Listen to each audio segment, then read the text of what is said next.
This is the Investor Connect podcast program. I'm Hall T. Martin. I'm the host of this show in which we interview angel investors, venture capital, family offices, private equity, and many other investors for early stage and growth companies. I hope you enjoy this episode. Interested in learning more about investing in startups, launching a new startup and need to raise funding? The Startup Funding Espresso is a daily podcast in a short, concise format delivered to your inbox every day, Monday through Friday. In the time it takes to drink an espresso, you can learn about startup funding. To subscribe, go to investorconnect.org and put your email into the pop-up box.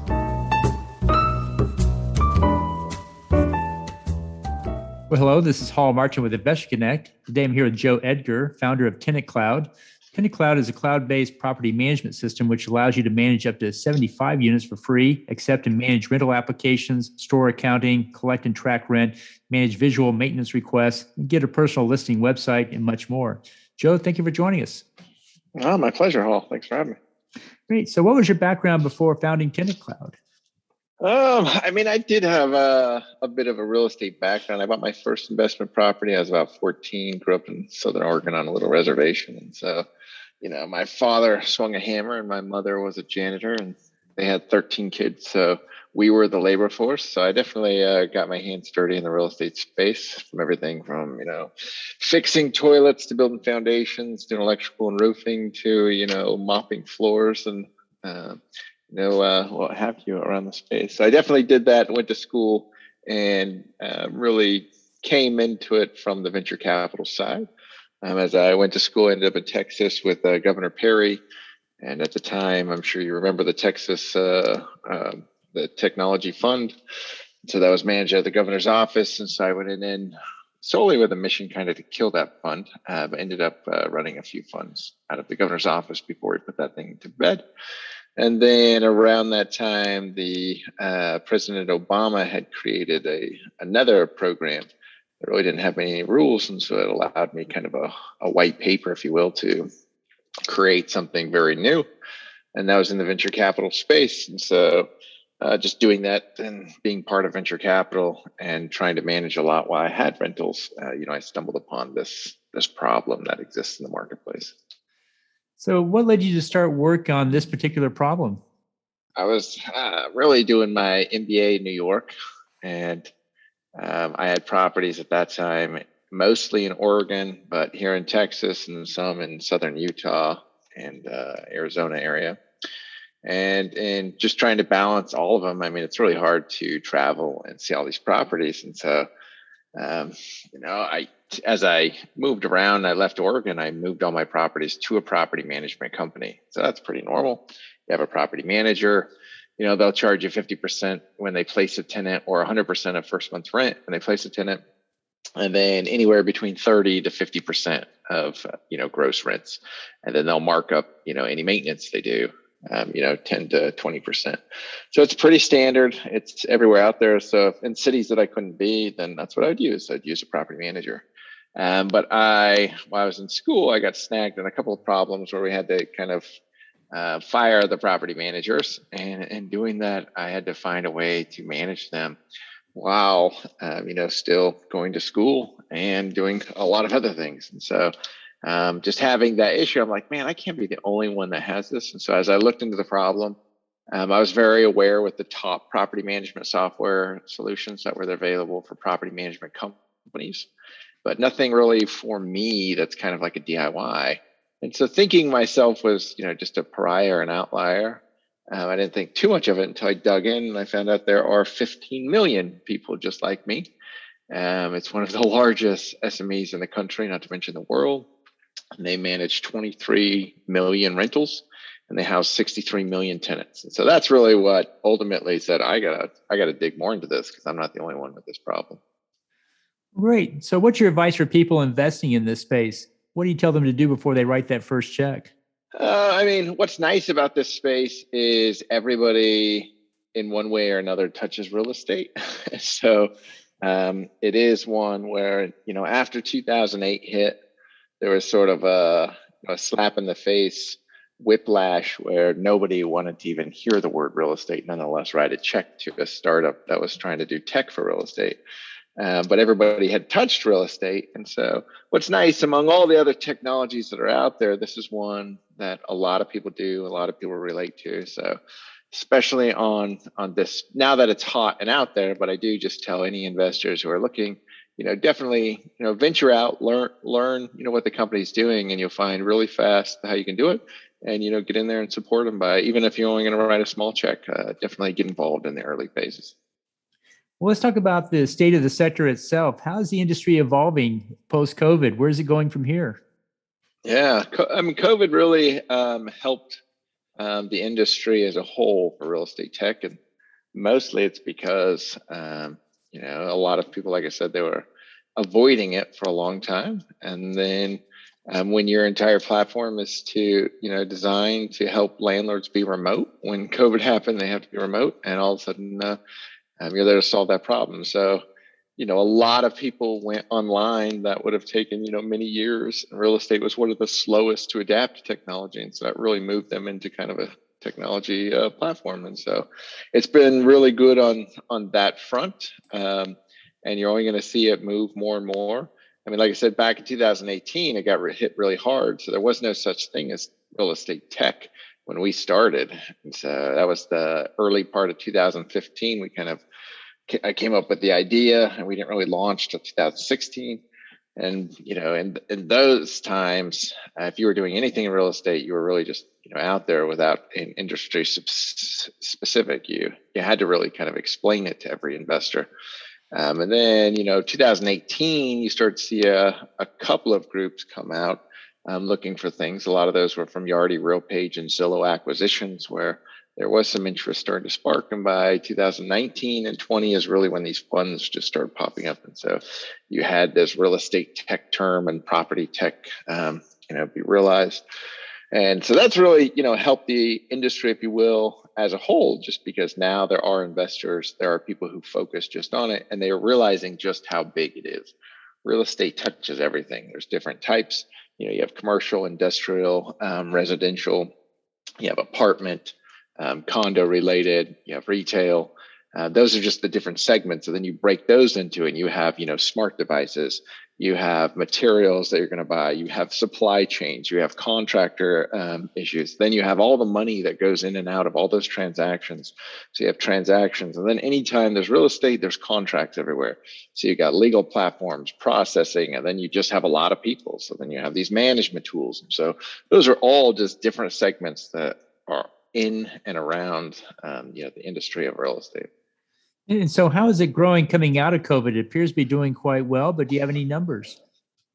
Yeah, I don't know what numbers I can give you. I can really give you just specific about TenantCloud is probably the closest thing we can do.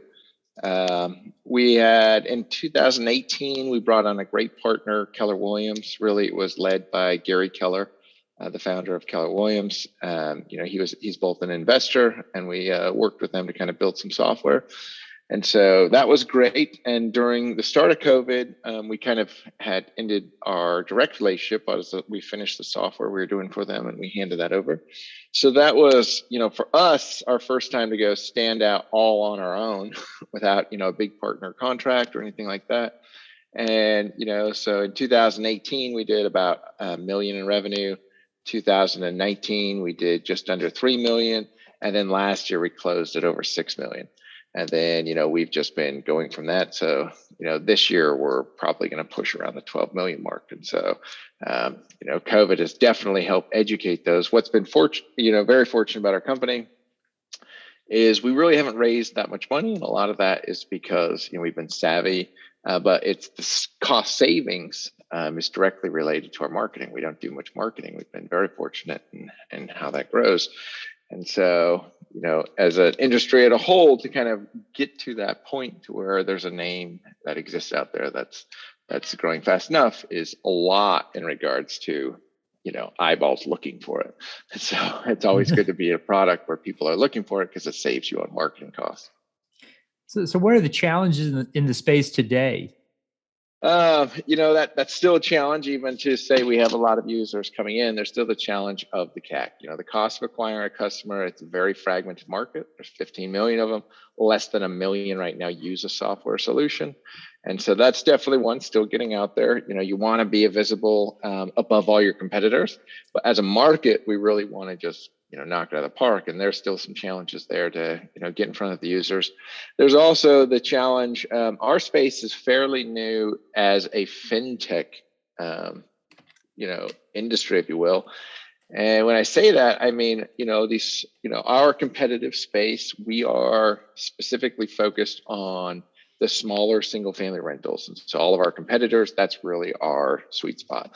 And so when you say property management software, there's those that are after the multifamily, which is Yardi, RealPage, AppFolio, Buildium. And then there are those who are just after the single family rentals. And we're a much smaller group just because it is a fragmented DIY space. And payments and a lot of that stuff is just so brand new. We've had to invent that entire market. And so, in doing that kind of payment, you can see a company like ours, it doesn't take long to be doing over $1 billion in payments.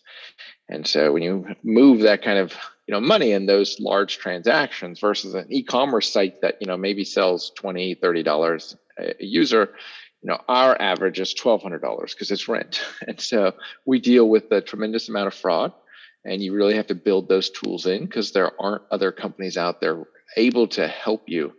And so I know we've even talked about this, and you put together a conference where we talked about this in the past, which just about the fraud that exists in this. And so we've really had to be our entire space. As far as our competitors, we actually all got together, and I think you were, now that I remember, Hall, you were part of that. So we tried getting together at one time to even see if we could leverage a platform, and that didn't end up working out. But we did get together to kind of share on best practices and fraudulent bad actors, and just ways that we could address fraud, just leading an industry. So that's definitely another hurdle is cost to acquire a customer, and then just being able to lead and manage the amount of fraud that's in this industry. So how does TenantCloud fit into the overall landscape? You talked about some of the other competitors, but can you describe it in more detail about where you fit in the landscape and what exactly you do that's different?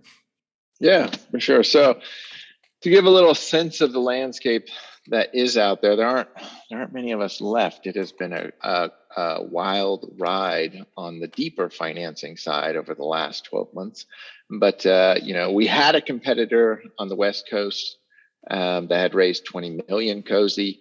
They're really just do background checks, and they help you list a property. So if you are looking for a tenant, then it's great. You can put your property on the site, list it, and that would send it out to lots of syndicating partners like a Zillow or a Realtor.com or Apartment List, and get it out there, and then help you find a tenant. And then when the tenant sends an application, you could charge a background check. So that is our a service that's out there that was really Cozy. They'd raised 20. Then you come in and you have Turbo Tenant. They've raised about 10 million, and they do basically the same thing. They just we're a little slower to put some of it together.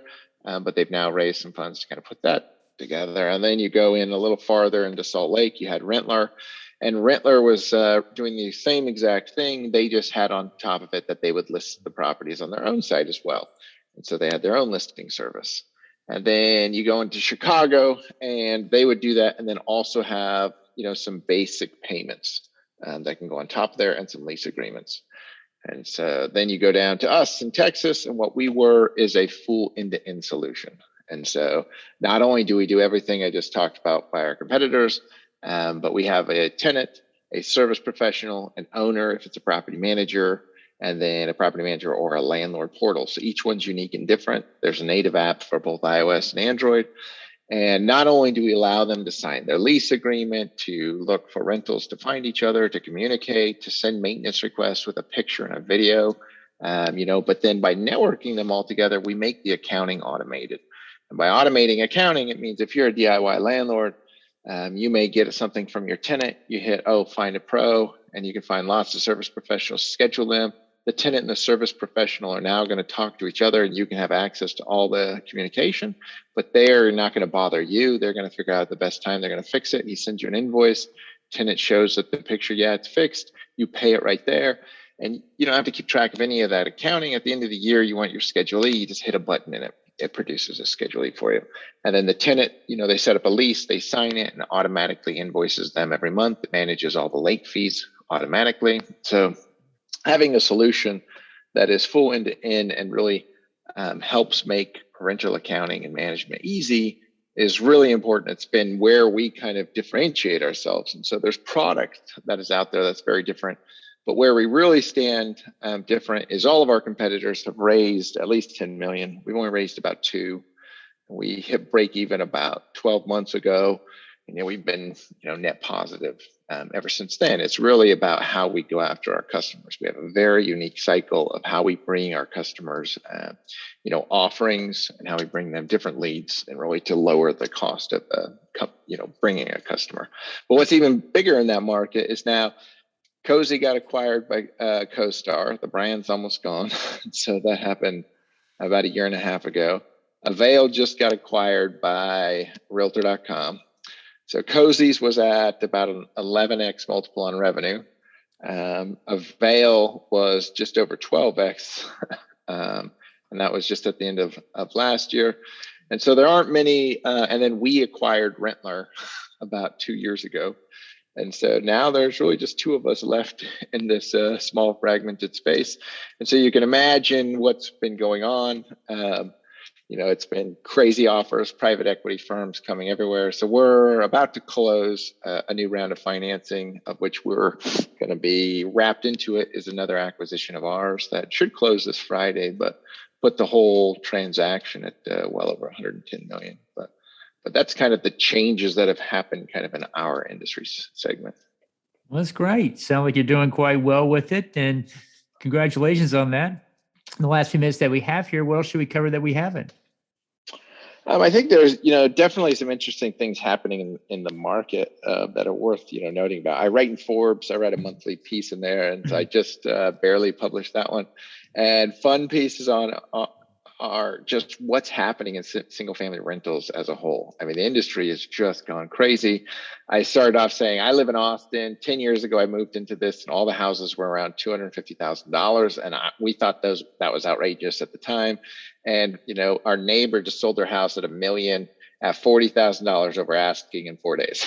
It's like the market is crazy. And that's happening, everywhere. So single family rentals are huge. And then with that, Freddie Mac put out an analysis that they say there's about 3.8 million, home shortage in the market right now. And so it's probably not going to be, anytime soon that you see those prices go down, and the cost of building is only going up. So, it's just a great time to be in and around, DIY single family rentals. It's just going to hold strong. And then on the other side, you see the market change for venture capital.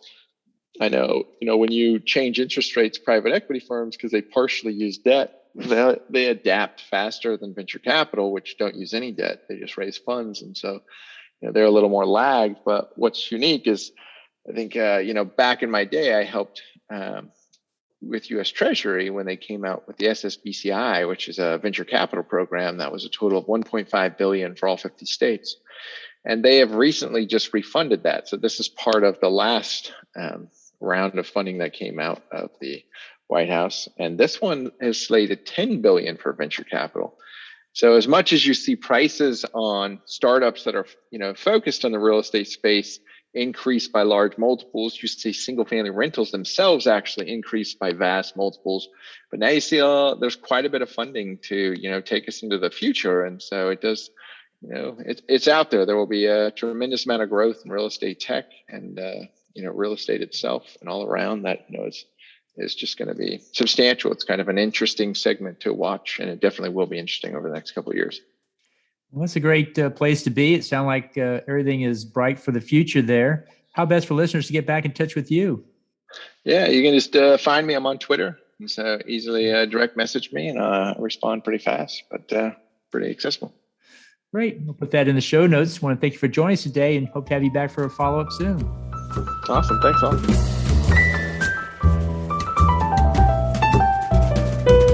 Investor Connect helps investors interested in startup funding. In this podcast series, experienced investors share their experience and advice. You can learn more at investorconnect.org.